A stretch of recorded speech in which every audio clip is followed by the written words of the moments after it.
जो हाल मैं 6 महीना रह करके उसको देख के आया है, वो कुछ भी नहीं कश्मीरी फाइल में देखा है। अब सह नहीं पाएंगे, औरतों को ब्रेस्ट करके छोड़ दिया।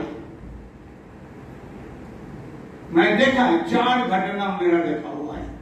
डीएम के दफ्तर में बैठा था, हम लोग रिलीव करते थे, कहाँ कहाँ रिलीव करना होगा ये सब लेकर के बात करने के लिए। देखा है महिला आ रहे हैं, उसको ब्रेक, भाई बहन को लेके आए, उसको ब्रेस्ट करके फेंक दिया।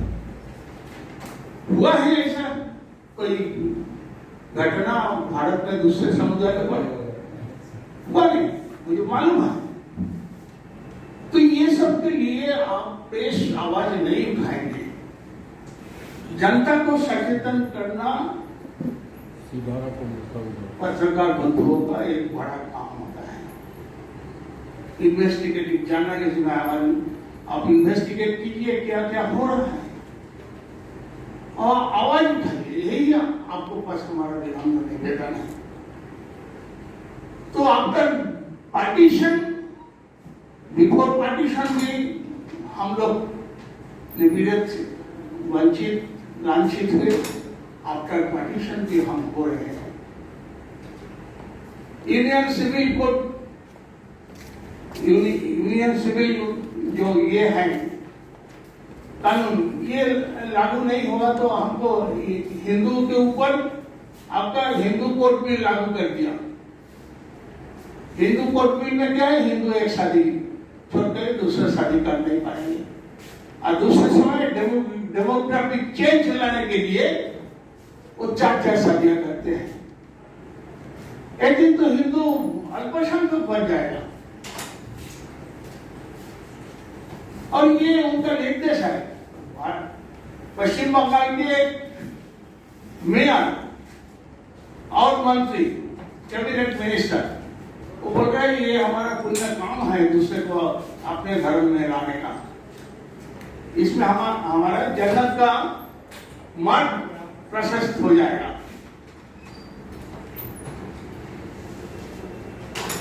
तो ये कन्वर्शन, हम चाहते हैं कन्वर्शन विरोधी कानून। हम दूसरे धर्म को ऊपर कोई आघात करने का विश्वास नहीं रखते हैं। हिंदू धर्म में कोई भी दूसरे धर्म को आघात करने का कोई निर्देश नहीं है। लेकिन हम कितना आघात सहन करेंगे? दीवार में हमारा पीठ लग गया। अब लोग के हम आवाज, हम अभी मैं आज ही सुबह मॉर्निंग फ्लाइट में कलकत्ता से आए हैं। 10 तारीख को राज्यपाल महोदय को ज्ञापन दे दिया है। 17 को हम लोग बहुत बड़ा जमायत कलकत्ता के नेताजी सुभाष बोस के मूर्ति श्याम बाजार 5 मरथा मोड़ के मोड़ में पूरा पश्चिम बंगाल के प्रतिनिधि रूप में सर्व समाज, सनातनी समाज आएंगे वहाँ, और फिर जाना है। लेकिन हम छत्तीसगढ़ में भी चाहते हैं जो गवर्नर के माध्यम से भारत सरकार को ज्ञापन देने के लिए कि यहाँ से भी हम लोग प्रेशर दे करके हिंदुओं को आश्रय देने के लिए भारत सरकार को बाध्य करें। क्योंकि अगर हिंदू को हम आश्रय नहीं देंगे कहाँ जाएंगे? ये तो एक विशेष मुद्दा है। हम चाहते हैं हिंदुओं को, जो बांग्लादेशी हिंदू भाई जो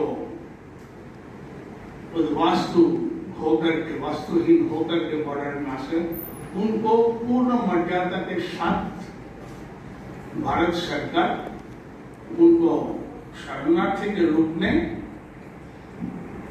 आश्रय प्रदान करें, पूर्ण मर्यादा के साथ। और हम बंगाल के पॉलिटिक्स में रुचि नहीं रखते हैं।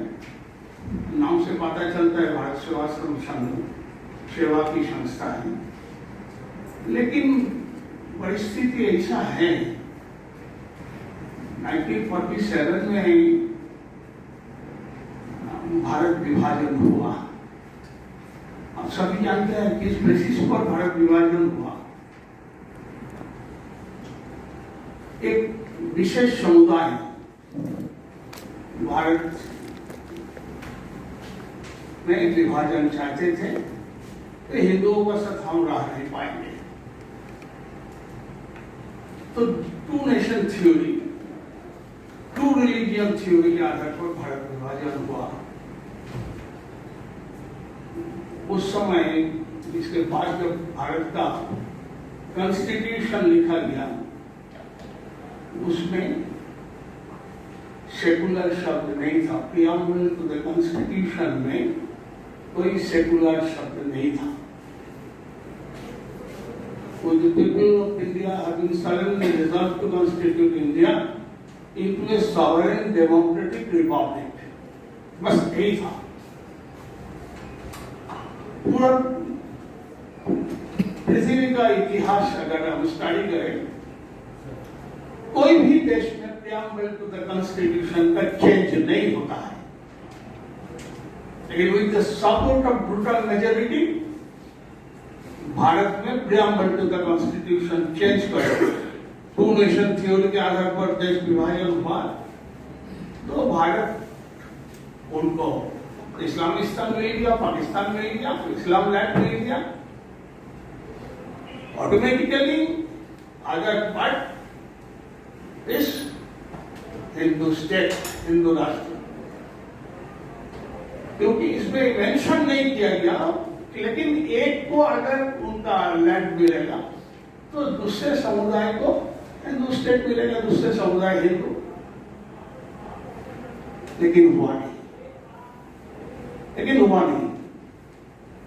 भारत के आजादी के बाद भी जितना भारत के हिंदुओं को पलायन हुआ, कोई जगह में अब भारत के उन्नत दूसरे समुदाय जो है उनका पलायन का इतिहास नहीं है। भारत में पलायन का इतिहास है, हम जानते हैं। कैराना, शामली, ये सब जगह में मैं जा चुके हैं, देखे हैं। हमने 6 महीना कश्मीर में, जम्मू में रह करके कश्मीरी पंडित जो कश्मीर का श्रीनगर घाटी से भाग के आकर के जम्मू में आश्रम लिए थे, उनमें 6 महीना का राहत कार्य चलाया। हम देखे हैं कितना अत्याचार, आप लोग कश्मीरी फाइल देखे हैं, उसमें कुछ भी नहीं है, कुछ भी नहीं है। तो भारत की आजादी के बाद हिंदू जितना अत्याचार भारत में भी सहन कर रहे हैं, वो दूसरे जगह में नहीं हो रहा है। अब थोड़ा बहुत घटना घट जाते हैं तो हमारे भारत के बुद्धिजीवियों ने, सोकल बुद्धिजीवी, हम तो कहते हैं ये लोग दुर्बुद्धिजीवी है, धंधाबाज है, कैंडल जुलूस निकालते हैं। लेकिन हिंदुओं को ऊपर अत्याचार उत्पीड़न भारत में भी होता है तो कोई बुद्धिजीवी आवाज नहीं उठाते हैं, कोई नहीं। थोड़े से घटना घट जाते हैं तो जितना पॉलिटिकल पार्टी है जो हिंदुत्व विरोधी है, आजकल तो हिंदू को गाली देना, सनातनी को गाली देना एक स्टेटस सिंबल बन गया है। हम इसके विरोध में हैं। तो कितना हम सहते रहेंगे, इसीलिए हमको आवाज उठाना पड़ेगा। हम आवाज उठाने के लिए ये सर्व सनातन हिंदू समाज हम लोग रायपुर में बनाया है। वर्षव्यापी इसका आंदोलन के रूप में हमें इसको आगे बढ़ाना है। हमारे हिंदुओं के आवाज, हम लोग हिंदू एकत्रित होकर के अगर नहीं आगे बढ़ाएंगे तो एक दिन हिंदू को ये, मुझे पता नहीं what diplomacy, what lagging behind, क्योंकि अभी भारत सरकार बॉर्डर को खोला नहीं। बॉर्डर में बहुत ज्यादा बॉर्डर सिक्योरिटी फोर्स डिप्लॉयमेंट हुआ है, इसके कारण आ नहीं पाते हैं। Hindus are compelled to stay in an open courtyard. उनके माथे पर कोई छाप नहीं है, छावनी नहीं है, ओपन। अब जानते हैं बारिश के सीजन है, मानसून सीजन, ये बारिश में भीगते हुए अन्न वस्त्रहीन अवस्था में ये लोग वास कर रहे हैं। हम लोग कोशिश करते हैं पैकेट बना करके बर्ड वर्ड जो फेंसिंग है उसके उस पार में कुछ बढ़ने के कुछ स्लैकनेस बॉर्डर सिक्योरिटी फोर्स दे रहे हैं खाना वाना देने का, लेकिन ऐसा करके तो राहत कार्य चला नहीं सकते हैं। तो बहुत ही मिजरेबल कंडीशन में हमारे जो अल्पसंख्यक हिंदू भाई हैं शरणार्थी रूप में भारत में आश्रय के आस लगा